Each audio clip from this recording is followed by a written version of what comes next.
warahmatullahi wabarakatuh. Selamat pagi semuanya. Salam budi luhur. Bertemu lagi dengan saya, Yasa Budha Perkasa, di video perkuliahan mata kuliah Desain dan Analisa Algoritma. Ya, sekarang sudah masuk ke video ketiga ya. Pertemuan ketiga yaitu tentang tipe data komposit dan tipe data pointer. Ya. Jadi kemarin kan kita sudah belajar tipe data elementer. Tipe data elementer itu merupakan tipe data yang dasar, ya, yang artinya tidak bisa dipecah lagi, ya, sama seperti atom ya. Sebenarnya bukan bukan atom ya. Maksudnya tipe data yang benar-benar basic ya. Nah, sekarang kita akan membelajar tentang tipe data komposit, yaitu tipe data yang dibentuk dari penggabungan beberapa tipe data dasar dan juga tipe data yang khusus ya. Dalam hal ini pointer ya. Sebenarnya ada banyak sekali tipe data khusus ya dalam Pascal, cuma saya batasi untuk pembahasan kali ini adalah pointer saja. Ya. Jadi tipe data komposit ya seperti yang saya bahas tadi merupakan tipe data yang menggabungkan tipe-tipe data. Jadi bisa dikatakan tipe data komposit ini adalah tipe data bentukan. Ya. Sebelumnya kalian di pemrograman berorientasi objek ya, kalian sudah tahu bahwa ada kelas ya. Nah, kelas ini sebenarnya merupakan tipe data yang komposit ya. Tipe data abstrak dan komposit ya. Karena dia dibentuk dari beberapa atribut ya yang berbeda-beda tipe dan juga ada metodenya. Ya. Nah, tipe data komposit kalau dalam TAA ini cukup saya bahas aja, yaitu yang meliput array, string, dan juga record. Ya. Nah, pertama kali adalah array atau kalau bahasa Indonesia adalah larik. Ya. Jadi array ini merupakan kumpulan elemen di mana setiap elemennya itu mempunyai tipe data yang sama. Harus sama ya, tidak berbeda. Array itu diakses berdasarkan indeks numerik ya. Nah, pada Pascal indeks itu selalu mulai dari 1 ya. Agak berbeda dengan bahasa pemrograman lain ya. Kebanyakan bahasa pemrograman kan mulai dari 0, tapi kalau Pascal selalu dimulai dari 1 ya. Kecuali kalau kita ada pengaturan khususnya ya. Biasanya ada pengaturan khusus untuk biar bisa dimulai dari 0 kayak bahasa pemrograman lainnya. Nah, array itu terbagi menjadi 1, 2, 3, dan juga bisa lebih dari 3 dimensi. Ya. Makin banyak dimensinya, maka sintaksnya akan semakin kompleks ya, baik pendeklarasiannya maupun cara mengakses elemennya. Yang pertama yaitu array 1 dimensi. Nah, array 1 dimensi ini disebut juga dengan vektor. Ya. Vektor itu artinya ya arah ya. Kalau nggak ke kiri kanan horizontal, ya ke atas ke bawah atau ke vertikal. Ya. Nah, array 1 dimensi ini satu kolomnya bisa berisi banyak baris atau juga bisa satu baris saja ya. Tapi satu baris tersebut banyak kolomnya. Pada Pascal, sintaks pendeklarasian array itu adalah var ya, nama arraynya apa, kemudian titik 2, lalu kata kunci array, kemudian buka kolom siku, 1 titik jumlah elemennya berapa ya. Of tipe datanya apa. Jadi misalnya saya mau bikin array integer bernama nomor ya, misalnya nomor tipenya integer, dan itu ada array yang jumlah elemennya adalah 5, maka sintaksnya adalah var nomor titik 2 array 1 of integer. Kemudian untuk masalah elemennya ya, sintaksnya adalah nama arraynya apa tadi, kemudian kolom siku, lalu nomor indeksnya. Ingat ya, indeks selalu dimulai dari 1 ya. Nah, ilustrasinya seperti yang digambar di pojok kanan bawah ini ya. Jadi alokasinya mulai dari 1, kemudian kedua, ketiga, dan seterusnya sampai n, di mana n ini adalah jumlah elemennya ya. Jadi x ini adalah elemen ya, elemen-elemennya apa aja, bisa berisi apapun ya. Nah, contoh programnya seperti ini ya. Jadi untuk array itu sendiri ada dua cara untuk mendeklarasikannya. Yang pertama adalah kita cuma tuliskan tipenya aja, itu array of integer ya, kemudian di data elemen satu persatu di program utamanya. Bisa juga langsung dideklarasikan menggunakan tanda kurung ya, seperti ini yang di kanan bawah ini ya. Jadi di program utamanya cukup pakai perorangan saja untuk menampilkan datanya atau array-nya ya. Elemen-elemennya itu lainnya. Jadi di sini elemen pertamanya adalah 41, yang kedua 72, lalu ketiga 16, yang keempat 30, dan yang kelima adalah 18 ya.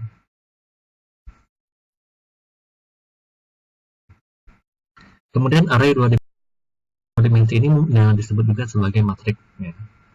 Jadi kenapa disebut demikian? Karena array 2 dimensi ini bisa berisi banyak kolom dan juga banyak baris ya. Nah, array 2 dimensi ini merupakan penggabungan dari beberapa array 1 dimensi. Jadi beberapa array 1 dimensi digabungkan menjadi namanya array 2 dimensi. Nah, sintaks pendeklarasiannya adalah var nama array-nya apa, kemudian array 1 jumlah baris, koma ada komanya, koma 1 jumlah kolom of tipe data. Nah, untuk masuk elemennya, sintaknya adalah nama array, kemudian buka kurung siku, nomor baris, koma, nomor kolom, tutup kurung siku, ya seperti itu. Nah ini bayangannya array 2 dimensi ya. Jadi di sini ada n kolom dan juga ada m baris, seperti itu. Jadi m ini jumlah barisnya, lalu n ini jumlah kolomnya. Ya. Nah, contoh programnya seperti ini. Nah, jadi di sini ada dua array. Yang pertama adalah array integer ya. Jadi kalau mau sintak langsung deklarasi kita kemudian dari awal kayak di contoh kedua tadi kita pakai kurungnya 2 kali ya. Ada 2 pasang kurung ya. Jadi setelah buka kurung lagi, lalu 5, 10, 15 tutup kurung, ini yang baris pertama ya. Kemudian koma baris keduanya 20, 25, 30. Maka saya ada 5 dari kiri kanan 5, 10, 15 ya. Kemudian turun jadi 20, 25, 30. Ya. Kemudian untuk yang program yang kedua, ini adalah array karakter ya. Array karakter yang membentuk string ya. Membentuk string yaitu atma luhur ya. Nah, di sini karena ada perbedaan jumlah elemen ya. Di mana jumlah elemen di baris pertama itu ada 4, sedangkan di baris kedua ada 5 ya.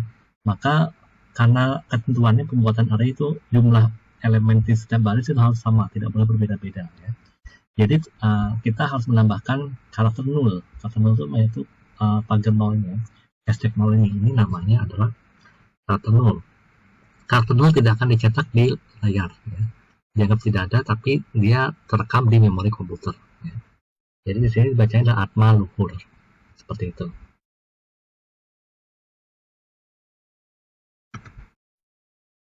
Nah, untuk array 2 dimensi itu karena dia kita membayangkannya sebagai banyak kolom, tapi sebenarnya ya kalau dalam komputer itu tetap dianggap sebagai array 2 dimensi itu adalah urutan yang berkesinambungan. Artinya adalah dia tetap seperti array 1 dimensi ya. Cuma memang indeksnya memang agak berbeda ya.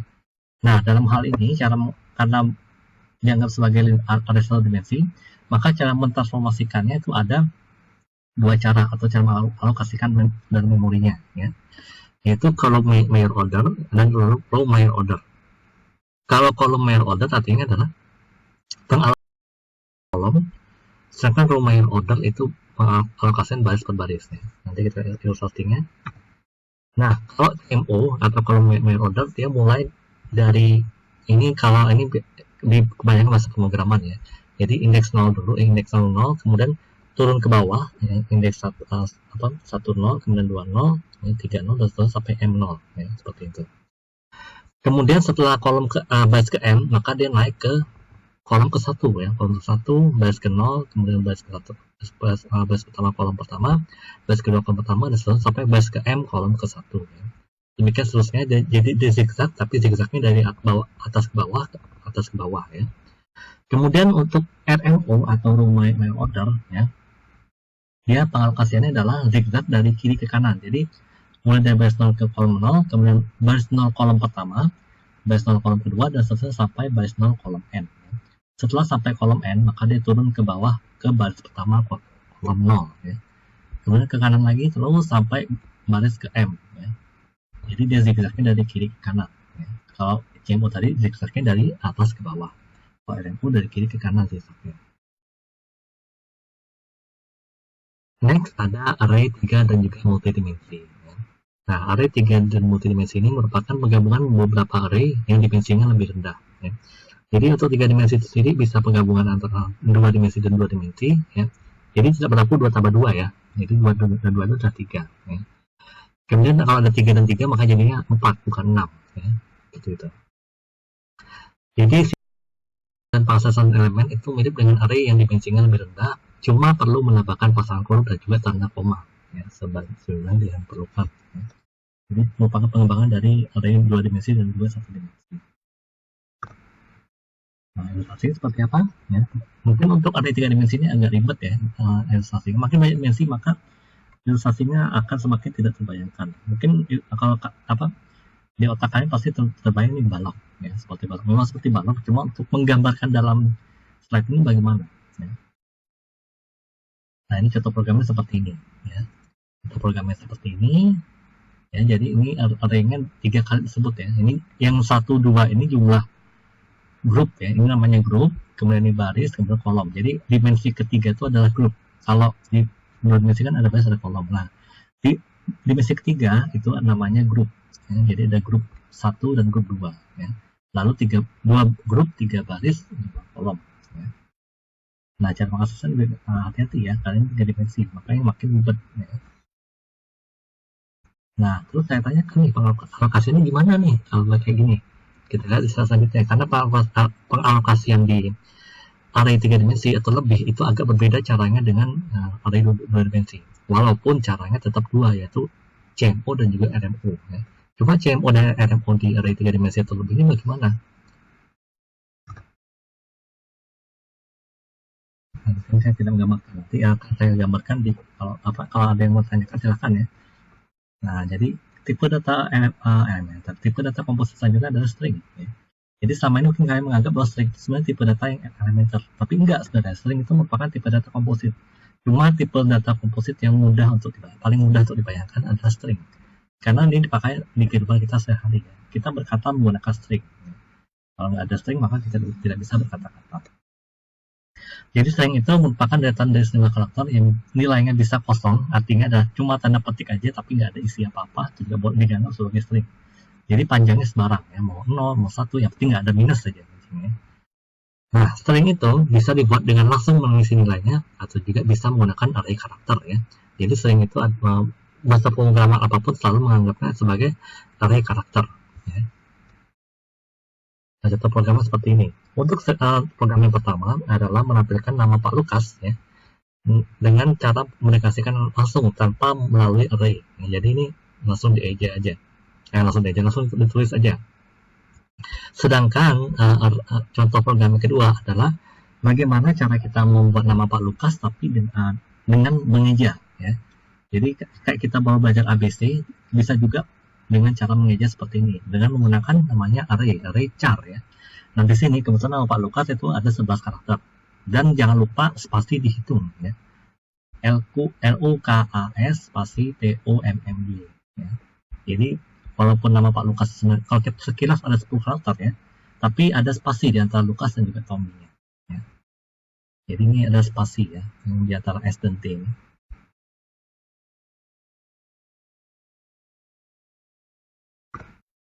Kemudian record. Nah, record ini dia mirip array. Ya. Cuma bedanya kalau record ini tapi elemennya menyimpan elemen, tapi setiap elemen boleh berbeda-beda. Ya. Tipe datanya. Jadi record ini banyak digunakan terutama kalau kalian bikin database. Ya. Kalau kalian bikin database, kalau kalian sama ini cuma tahu teorinya aja bikin database ya. Tapi untuk implementasi dalam programnya biasanya orang menggunakan namanya record ini. Ya. Nah, sintak untuk pendeklarasian, maaf ini bukan kelas ya, tapi record ya. Ini saya masih tercopy yang Java kemarin. Jadi pendeklarasian record itu sintaknya adalah var nama record, kemudian dua record, lalu variabel pertamanya apa, tipe datanya apa, maksudnya variabel elemennya ya.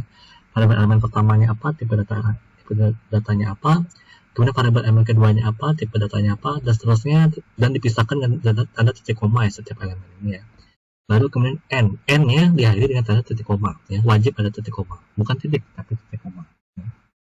Untuk masuk elemennya sendiri kita tidak bisa lagi menggunakan notasi indeks karena tipe datanya sudah pasti berbeda ya. Oleh karena itu cara masuk elemennya adalah dengan menggunakan sintak nama recordnya apa dot variable elemennya ya, seperti itu.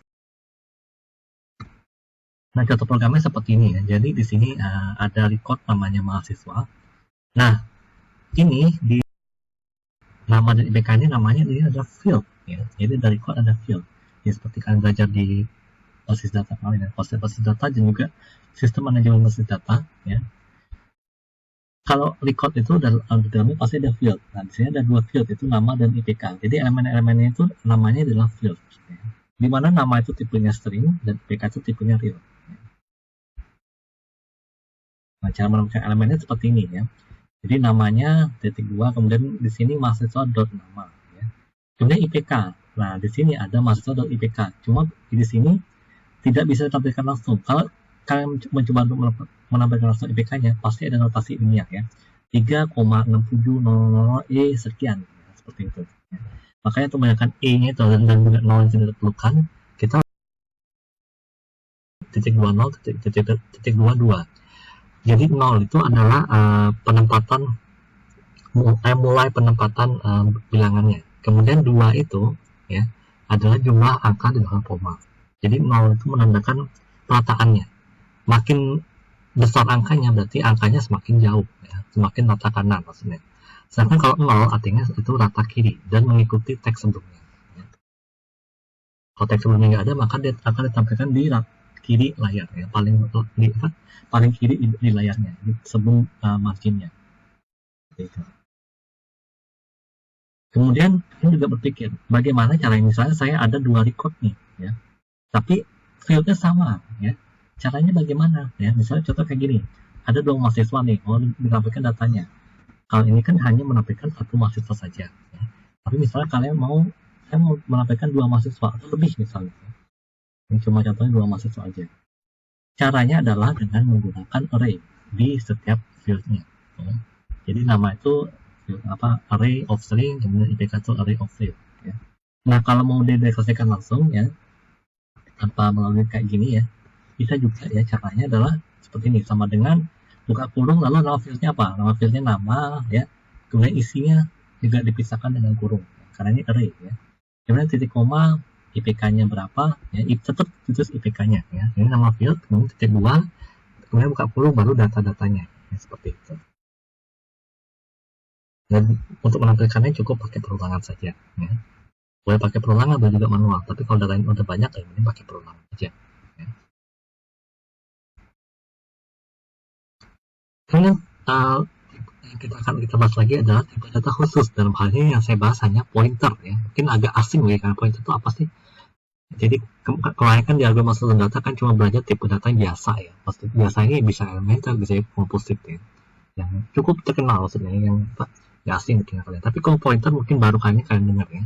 Jadi pointer akan banyak sekali digunakan di desain algoritma ya.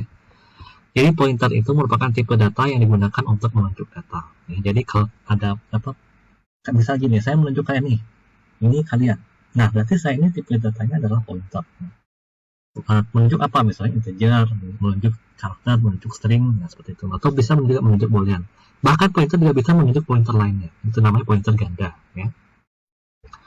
Nah variabel dengan tipe pointer ini dia tidak berisi data, tapi ada alamat baik memori dari data yang ditunjuk. Jadi misalnya saya menunjuk rumah, misalnya menunjuk rumah, alamatnya di misalnya perumahan Gria Pesona, itu rumah saya maksudnya. Nah perumahan Gria Pesona itu adalah alamatnya. Nah sayanya nih namanya pointer ya, saya menunjuknya ya. Nah data yang ditunjuk itu akan berada pada lokasi lain. Biasanya pointer ini digunakan dalam pembentukan variabel dinamis ya. Nah selama ini kita sudah belajar namanya variabel statis, artinya variabel yang nilainya relatif tetap ya. Maksudnya bukan, statis ini bukan tetap, maksudnya apa? Alamatnya tetap ya. Jadi misal alamatnya 1000 ya 1000 itulah. Tapi kalau pointer ini dia bisa acak ya, bisa 1000, kadang bisa 500 itu, kadang bisa misalnya 2000 gitu. Nah variabel dialokasikan di dalam memori itu alasannya gini ya, variabel dinamis ini, variabel yang dialokasikan di dalam memori bernama heap ya. Namanya heap ya, tulisannya, saat diperlukan dan dihapus saat tidak dibutuhkan lagi. Jadi bisa dialokasikan dan juga bisa dihapus dari memori. Jadi intinya kita variabel dinamis ini pemesanan memorinya belakangan. Kalau variabel statis itu harus dipesan dulu baru bisa ditampilkan. Tapi kalau dinamis bisa belakangan karena sifatnya acak tadi. Dan juga kalau tidak digunakan lagi maka bisa dibebaskan, dihapus ya, alamatnya. Nah sintaknya untuk mendeklarasikan variabel ya. Untuk mendeklarasikan variabel pointer maka sintaknya adalah var nama pointer yang titik 2 lalu ada tanda kayak pangkat. Nah itu didapat di tombol shift 6 ya. Shift 6 itu pangkat, kemudian tipe data titik koma ya. Jadi misalnya mau pointer integer maka misalnya nama pointernya adalah ptr angka, maka var ptr angka titik 2 pangkat integer ya, seperti itu. Kemudian kalau kita mau buat alamatnya maka sintaknya adalah nama pointer juga sama dengan add, ya, add kayak apa Instagram, add variable data. Variable datanya apa tadi, ya. Jadi kan variable data ini beda lagi dengan variable pointer, ya. Jadi terpisah, ada variable data, ada variable pointer, ya. Kemudian menampilkan data yang tunjuk, sintaknya adalah kebalikan dari cara mendeklarasikan variabel, yaitu nama pointernya apa, lalu baru pangkat, ya. Kebalikan dari yang tadi. Kalau tadi itu pangkat dulu, baru tipenya apa. Kalau ini namanya dulu, baru pangkat, ya, seperti itu. Kalau kita mau menampilkan alamatnya, maka sintaknya adalah hex str, maksudnya hex stringnya, kemudian buka kurung nama pointernya apa. Itu alamatnya dalam notasi hexadesimal, ya. Karena kalau alamat memori itu biasanya kalau di komputer selalu disajikan dalam notasi hexadesimal. Nah, ini contoh programnya. Jadi misalnya ada apa, ptrx yang menunjuk integer, lalu x-nya sendiri adalah tipe-tipenya integer, ya. Nah, di sini isi variabel x-nya bisa ditampilkan yaitu 25, ya. Karena pointer x ini menunjuk 25. Nah, kita mau tahu alamatnya apa nih dari 25 ini, maka ditampilkan menggunakan hex string tadi, ya. Nah, dalam contoh ini, ya. Nah, jadi setiap komputer pasti akan berbeda-beda, ya. Kalau di komputer saya kebetulan pointer ini menunjuk 25 ini di alamat 004 0C 020, ya. Nah, bisa jadi berbeda di komputer kalian, ya, seperti itu. Jadi namanya juga dinamis, ya. Dia tidak statis. Ya, jadi pertemuan kalian coba sekian dulu. Kalau ada yang mau tanyakan, silahkan tinggal komentar, ya. Jangan lupa di subscribe, kemudian di like, ya. Jangan lupa di share kalau misalnya ini berguna, ya. Nah, ini sampai sini dulu. Assalamualaikum warahmatullahi wabarakatuh. Salam budi luhur.